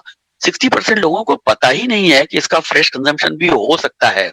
तो इसका फ्रेश मार्केट बहुत बड़ा हो सकता है, चुनाचे हम थोड़ी सी मेहनत करें, लोगों को बताना पड़ेगा कि भाई ये फ्रेश मार्केट, फ्रेश भी इसको खाया जा सकता है। और इसकी मेडिसिनल प्रॉपर्टीज को देखते हुए ये बहुत अभी तो बहुत पॉपुलर होता जा रहा है धीरे धीरे। तो इसका शुरू में 2-4 महीने मेहनत करना पड़ेगी, फिर आराम से जाएगा। वैसे ये दिल्ली आजादपुर मंडी में, बॉम्बे में, उसकी वर्ली में और सब मंडियों में आराम से जाता है। हमारे यहाँ अहमदाबाद में, इंदौर में सब तरफ चलाया जाता है। आपके जयपुर वगैरह मंडी में भी चला जाएगा। फतेहाबाद बहुत बड़ी मंडी है। वैसे तो मेरे नजदीक में 2-3 बाग लगे हुए हैं, तो आपके यहाँ श्रीगंगानगर से बोल रहे हैं आप? हाँ जी साहब। तो आपके यहाँ राजस्थान में डियाना वेराइटीज लगी हुई हैं? हाँ जी, पीले फल वाली। हाँ जी हाँ ठीक है, कॉन्ट्रैक्ट फार्मिंग करते हैं वो। हाँ ठीक है ठीक है साहब। डॉक्टर साहब धन्यवाद आपका। नमस्कार। डॉक्टर साहब मैं मध्य प्रदेश ग्वालियर डिस्ट्रिक्ट से हूँ, ऑर्गेनिक फार्मिंग कर रहा हूँ 2014 से, और मैं ये चाह रहा था इनके पौधे कहाँ मिलेंगे? देखिए, इनके पौधे इंडिया में इतनी सारी नर्सरियां हैं, किसी भी नर्सरी से मिल जाएंगे आपको, लेकिन पहले आप ये नक्की करिए कि आपको कौन सी वैरायटी लगानी है, फिर आप नर्सरी में पूछताछ शुरू करिए कि भाई आपके पास है कि नहीं है। नहीं डॉक्टर साहब, मैं ये चाह रहा था कि सारी 4-4, 5-5 पौधों की वैरायटी लगा लूं मैं, फिर उसके बाद में जो ज्यादा अच्छी ग्रोथ करेगी, ज्यादा अच्छा फल देगी, उस वैरायटी को मैं रख लूंगा। सही, आपका सोचना सही है, लेकिन ये जो है इसमें बहुत ज्यादा फर्क नहीं पड़ेगा। हाँ, वैरायटी वाइज आपको ज्यादा वैरायटीज लगाने का शौक है तो वो अलग बात है। बाकी आप ये सोचेंगे इसमें कम आएगा उसमें ज्यादा आएगा, तो मतलब बहुत ज्यादा फर्क नहीं पड़ना है। आप बहुत सारी वैरायटीज भी लगा सकते हैं और 1-2-4 वैरायटीज भी लगा सकते हैं, आप जैसा चाहें। डॉक्टर साहब मैं उन नर्सरियों का नाम जान सकता हूँ आपसे? देखिए, मैं कोई पर्टिकुलर नर्सरी का नाम नहीं लेना चाहूंगा। उसका एक कारण है कि पिछले 4 साल में मैंने इंडिया की कोई नर्सरी बाकी नहीं रखी है और मैं पर्सनली व्यक्तिगत रूप से सेटिस्फाइड नहीं हूँ, इसलिए मैं किसी का नाम नहीं लूंगा।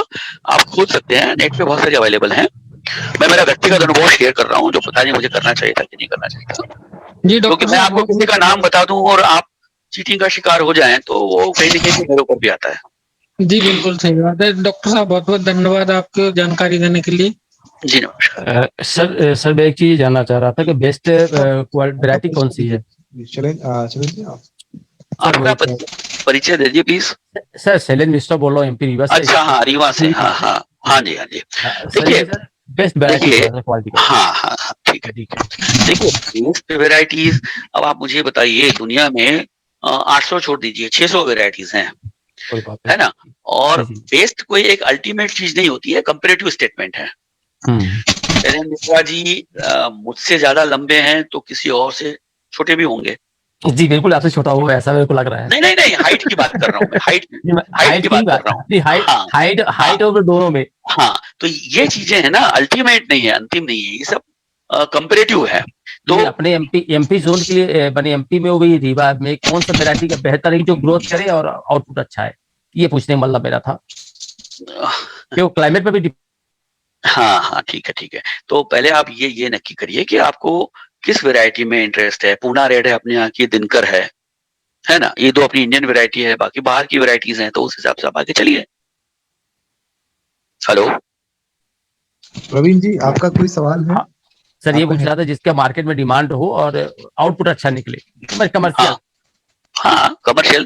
देखिए कमर्शियल में तो मार्केट में अभी कोई पर्टिकुलर फ्रूट अंजीर की वैरायटी की डिमांड नहीं है, और है भी नहीं इसलिए है कि लोगों को पता ही नहीं है ना कि इतने टाइप की वैरायटीज होती हैं, इतने कलर की होती हैं, इतने एरोमा की होती है, इतने ब्रिक्स वैल्यू की होती है, किसी को पता नहीं है। वो तो जैसे जैसे हम इंट्रोड्यूस करेंगे वैसे वैसे लोगों का रुझान बढ़ेगा। अभी किसी को पता ही नहीं है कि इतने टाइप की होती है। जी ठीक सर, थैंक यू जी। प्रवीण जी, आपका सवाल है कोई? आपका हैंड रेज है। आपका परिचय दीजिए। प्रवीण कुमार जी सुन पा रहे हैं? प्रवीण जी आपका नेटवर्क नहीं होता है। सत्येंद्र कुमार सवाल पूछिए। हेलो। हाँ जी, हेलो। हाँ बोलिए बोलिए।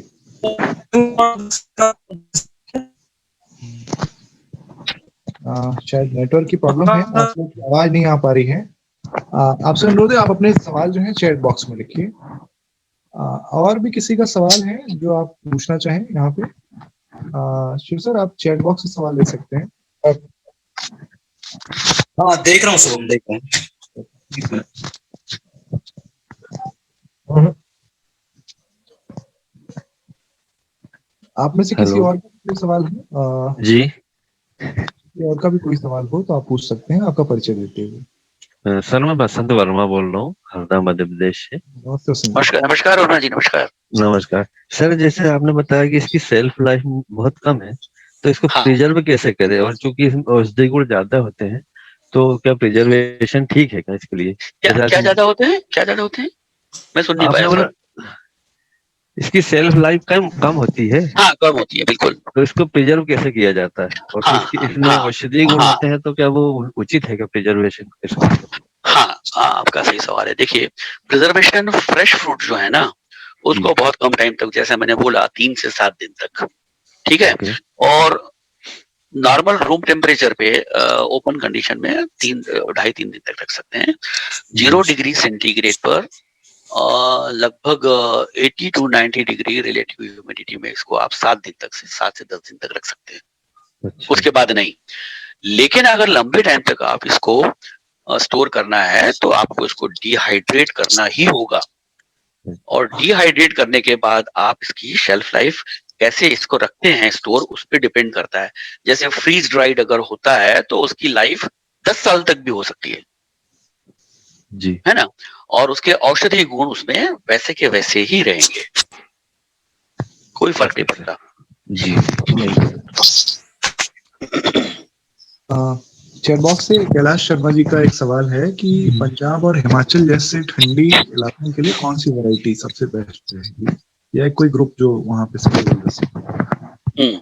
देखिए, हिमाचल का जो मैदानी प्रदेश है, ये पंजाब से लगा हुआ, जैसे ऊना वाला, ऊना उसके आसपास जहाँ किन्नू हो रहे हैं, ठीक है, जहाँ किन्नू के बाग लगे हुए हैं, वहां ये आराम से हो सकता है। बस बहुत ज्यादा ठंडी में ये डॉर्मेंसी में चला जाएगा, ठीक है। ठंडी ठंडी की जो वेराइटीज हैं, जैसे black Hardy, Chicago Hardy, sorry, जैसे शिकागो हार्डी है, वो ठंडी का है। बट अपने यहाँ पंजाब में उसमें इतनी ठंड नहीं पड़ती, वो वहां नहीं सर्वाइव कर पाएगा, इसलिए ये रेगुलर वेराइटीज ही, लेकिन मैदानी, ऊपर नहीं। जैसे अभी आप कुल्लू, भुंतर, मंडी का टेम्परेचर देख लो, आज की 2-3 दिन पहले का 12 डिग्री सेंटीग्रेड था, वहां नहीं। ये आपके मैदानी प्रदेशों में आराम से हो सकता है। आपके पंजाब यूनिवर्सिटी ने तो सन 2013 से ब्राउन टर्की की अनुशंसा करके, रिकमेंडेशन करके रखी हुई है, कोई लगा नहीं रहा है पंजाब में। हरियाणा के लिए, सिरसा के लिए अगर कोई जो हो सके ऐसी वैरायटी?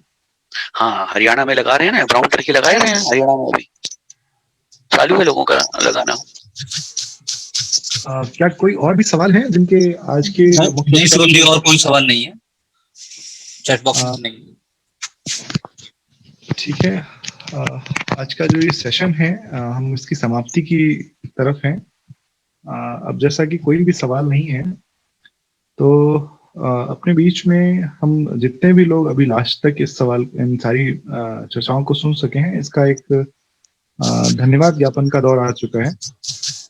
तो सबसे पहले बहुत बहुत धन्यवाद राजन अंकल जी का, जिन्होंने आज के लिए विशेष टाइम दिया और एक ऐसी फसल को चुना, एक ऐसे फल को चुना जिसके बारे में भारत में अभी कोई काम ही नहीं हुआ है करीब करीब। आपके व्यक्तित्व के बारे में मैं इंट्रोडक्शन में मैं इसलिए नहीं आया क्योंकि मैं सोचता था कि पहले लोग आपको सुने, आपको जाने, फिर उसके बारे में कुछ और भी जो चीजें छूट सकी हो वो हम उसको कवर कर सकें। तो जो आपका अनुभव है, हम डेली सीखते हैं आपसे, चाहे वो कोई भी वैरायटी हो या कुछ भी हो, किताबों से बाहर व्यक्तिगत तौर पे प्रैक्टिकल आपका जो अनुभव है वो एक व्यक्तित्व में नहीं है, आप अपने आप में एक इंस्टीट्यूट रहे हैं मेरे लिए हमेशा। और अंजीर में पिछले 3 सालों में आपने मलेशिया हो या कोई भी ऐसी जगह जहाँ से आपने कटिंग संभव हो सकी थी बनाई और लगातार बताते रहे, ऐसी चीजें करते रहे कि हमें एक बहुत बढ़िया वेबिनार करने का एक मौका मिला जो भारतीय किसानों के लिए भविष्य में बहुत बढ़िया काम आएगा। तो निश्चित तौर पे आपने हर एक बारीकियों को भी छुआ इसकी, जो ये क्लाइमेट्रिक और नॉन क्लाइमेट्रिक टाइप का फल है कि इसको आप कच्चे में नहीं तोड़ सकते, इसके लेटेक्स से क्या चीज प्रॉब्लम हो सकती है, इसकी वैरायटी के ग्रुप क्या हैं, या किस तरह की जलवायु ये चाहती है, और अपने मौजूद जितने भी सवाल थे उनका बहुत ही अनुभवी तौर पे आपने इनका सबका निराकरण किया। तो इसके लिए विशेष तौर पर बलराम संदेश जो है आपका बहुत बहुत आभार व्यक्त करता है। आपकी पूरी आपकी जो चर्चा थी, हम और भी आभारी हैं आदरणीय श्रीमती श्रद्धा चौरे जी का, जो हमारे साथ इस चर्चा के दौरान लगातार आपके प्रदर्शन को भी देख रही थी और हमसे ज्यादा वो आपसे लाइव वहां पे सुन रही थी। आप में से और भी कोई किसी का अनुभव हो अगर आज की चर्चा के बारे में, तो आप शेयर कर सकते हैं। इनके अलावा मैं दोबारा आमंत्रित करना चाहूंगा डॉक्टर देवेंद्र प्यासी सर को आज की जो चर्चा है इसके सार के लिए, और हम आज कितने लोगों तक ये टच कर पाए और किस किस राज्यों में जुड़े। तो सर शुभम, 1 मिनट 2 लाइन में बोल लूं प्लीज।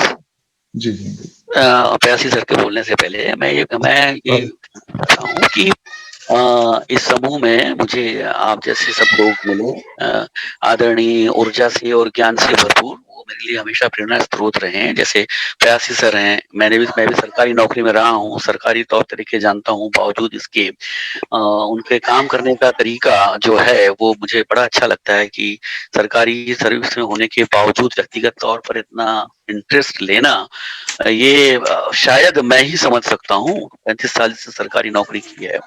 आपका व्यक्तित्व है, सौरभ जी हैं, राकेश दुबे जी हैं, सबको ग्रुप में देखता रहता हूँ, हालांकि शिरकत बहुत कम करता हूँ मैं, लेकिन देखता रहता हूँ। बसंत जी हैं, वर्मा जी, जिनको मैं नाम ले रहा हूँ जानता हूँ। और एक नाम जो मैं लेना चाहूंगा, आदरणीय दशरथ गुरु जी, हालांकि मेरी कभी मुलाकात नहीं हुई, बात नहीं हुई, लेकिन उनके विचार भी देखता रहता हूँ। तो इन सबसे मुझे बहुत प्रेरणा मिलती है और मैं अपने आप को खुशनसीब समझता हूँ कि इस ग्रुप का मैं एक सदस्य हूँ। धन्यवाद।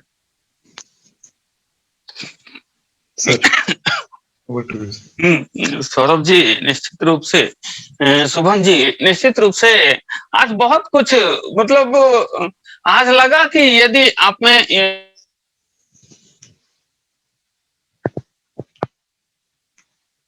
को जो है पूरी तल्लीनता के साथ आप अपने काम को करते हैं, उसको उसकी पूरी जो इंफॉर्मेशन है उसको सतत रूप से आप एक्सप्लोर करते हैं। तो इतना अंजीर के विषय में जितना मैंने पहली बार अंजीर की खेती जैसा कोई जो है, क्योंकि एक वेबिनार में पहले अटेंड कर चुका हूं और सुन चुका हूं आदरणीय चौरे साहब को, तो आज दूसरी बार सुना और इतनी विस्तृत तरीके से एक किसी भी फसल के विषय में, तो मुझे नहीं लगता कि हमारे वैज्ञानिकों को भी इतना पता होगा। और मैंने कोशिश की कि मैं विश्वविद्यालय के वैज्ञानिकों को भी जो है शामिल कर सकूं और इतना जो है एक अच्छी समरी उनको जो है अपने आप बैठे बैठाए मिल जाती। दुर्भाग्यजनक रहा कि कोई भी शामिल नहीं हुआ उसमें। तो जो होता है हमेशा अच्छे के लिए होता है और मैं उम्मीद करता हूं कि आने वाले दिनों में सर का जो है हम सबका सर का सानिध्य हम सबको हमेशा मिलता रहेगा। और इस दिशा में, अंजीर की दिशा में जो है एक बार फिर नए सिरे से हम वेबिनार को आयोजित करेंगे और एक डिटेल्ड वेबिनार होगा जिसमें 3-4 एस्पेक्ट को लेंगे और जिसमें अपना वैल्यू एडिशन बहुत महत्वपूर्ण होगा कि हम कैसे इसको वैल्यू एडिशन करें, कैसे, क्योंकि इसकी पेरिसेबल आइटम है। 4-5 दिन में अगर ये खराब होता है तो किसान के लिए मार्केटिंग कर पाना थोड़ा सा संभव नहीं है। यदि छोटी छोटी लागत को लगा के हमारे किसान इसका प्रिजर्वेशन कर सके या इसमें वैल्यू एडिशन करके इसको स्टोरेज कर सके, वो अपने आप में एक बहुत बेहतर दिशा होगी। खासकर उन लोगों को जो है पैमाने पे, जिनका जो है कम से कम 10-25 पौधों का या 1-2 एकड़ की प्लानिंग कर रहे हैं, तो शीघ्र ही हम इस दिशा में आपस में चर्चा करके, टीम बलराम से चर्चा करके, और जो है इस पे वैल्यू एडिशन पे एक वेबिनार जो है आदरणीय चौरे साहब से चाहेंगे कि जो है उस पे हमारे किसानों को, हमारे साथी लोगों को, सभी को जो है उस पे अपने अनुभव साझा करेंगे, तो ये एक बेहतर दिशा होगी। आज जो हमने देखा कि लगभग 7 से 8 राज्यों के लोग की सहभागिता रही, और यही बलराम संदेश की खूबी है कि हमारे जो है किसान जो है कभी भी ऑल ऑफ सडन हम वेबिनार को प्लान करते हैं, जैसे ही हमारे एक्सपर्ट की कंसेंट मिलती है और हमारे किसान हमारे साथ जुड़ाव महसूस करते हैं, और वो सभी लोग जो है अपना समय, अपना अमूल्य समय जो है देते हैं, उसको सुनते हैं और मनन करते हैं। तो मैं सभी का टीम बलराम की ओर से धन्यवाद करना चाहूंगा, उन सभी 8 राज्यों के किसानों को जिन्होंने आज अंजीर की खेती में भाग लिया और उसमें उसकी बारीकियों को समझा, साथ ही साथ सर के अनुभव और मार्गदर्शन का लाभ लिया। और मैं उम्मीद करता हूं कि आने वाले दिशा में आप बड़े पैमाने पे शुरुआत मत करें। आदरणीय चौरे साहब को विगत 4-5 सालों से जानता हूं, और साकेत और फिर बलराम संदेश, ये सभी जो है मुख्य द्वार रहे जिनके आधार पे हमारा आपसी परिचय हुआ। शुरुआत हमेशा छोटी कीजिए और कंटिन्यूअस कीजिए। एफर्ट्स आपके कंटिन्यूअस हो। 1 साल में अगर आप 10 पौधे लगा रहे हैं, तो अगले साल उसको, अगर आपको ठीक लगता है और उससे आपको कोई नुकसान नहीं है, तो उन पौधों को बढ़ाते जाइए, और इस तरीके से आप एक अच्छा जो है इस दिशा में काम कर सकते हैं। तो इन्हीं सब के साथ मैं शुभम जी को जो है आग्रह करूंगा कि वो फाइनल रिमार्क्स दें, और आदरणीय जो है आज के हमारे विशेष वक्ता आदरणीय आर.के. चौरे साहब का जो है आभार प्रदर्शन करें। आदरणीय शुभम जी। सर बहुत बहुत धन्यवाद सर, आशीर्वाद रखें हमेशा। बहुत शब्द नहीं है। मैं जानता हूँ राजेंद्र अंकल जी ने खंडवा के आप निवासी रहे हैं, और जिन्हें आप सुन रहे थे ये वो व्यक्तित्व है जिन्होंने कभी जो बाजार में जो हाट लगती है, वहाँ बचपन में इन्होंने उस दौर से सफर शुरू किया था जब आपने खुद जो है ऐसे गेहूं के ढेर लगा के और अनाज भी बेचे हैं अपने बचपन में, और उस दौर से आपने अपने आप को उस काबिल बनाया कि एक सिविल सर्विस को आपने पूरे अंजाम तक पहुंचा के आपके पास गुजरात में वडोदरा में आप निवास करते हैं, और गौशाला है, गिर की गौशाला है, बड़े सुदृढ़ रूप से, बड़े व्यवस्थित रूप से उसमें किस तरफ से गौमूत्र आएगा और कैसे खेत में जाएगा, कैसे छनेगा, ये बहुत बढ़िया सुचारू रूप से है। मेरी इच्छा है मैं कभी आपसे बहुत जल्द मिल सकूं। आज तक हम कभी मिले नहीं, लेकिन आपके साथ जो बंधन है और जिस तरह से आपने अभी तक हमको हमेशा दिशा निर्देश रखे हैं, तो आपके व्यक्तित्व के आगे तो मेरे जीवन में 2 ही लोग थे। एक दीपक सुजदेव जी थे, स्वर्गीय दीपक सुजदेव जी, और उनके बाद मैं आपको पाता हूँ जो आप अपने आप में इस तरह की ज्ञान रखते हैं, जो मेडिसिनल प्लांट हो या नई चीज जो अंजीर की खेती है इसमें हो, या गायों का हो, या फिर अभी सोलर पे भी आप आनंद एग्रीकल्चर यूनिवर्सिटी गुजरात से वर्किंग में हैं।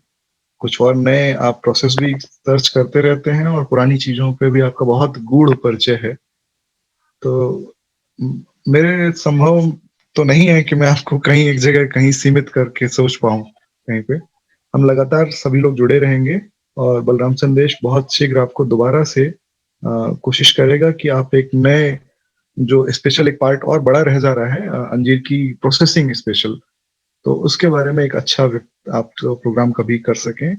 इसके लिए आपका हमेशा स्वागत रहेगा। तो बहुत ज्यादा शब्द नहीं लेते हुए, अब समय काफी हो चुका है। आप सभी का बहुत बहुत आभार जुड़े रहने के लिए, और बलराम संदेश हमेशा स्वागत करता है ऐसे सभी किसानों का जो नया सीखना चाहते हैं या इन जानकारियों को दूसरे किसानों तक पहुंचाते हैं। आज के वेबिनार के लिए विशेष रूप से बहुत बहुत धन्यवाद अंकल जी। श्री राजेंद्र कुमार चौधरी जी वडोदरा गुजरात से, जिन्हें आप आज सुन रहे थे।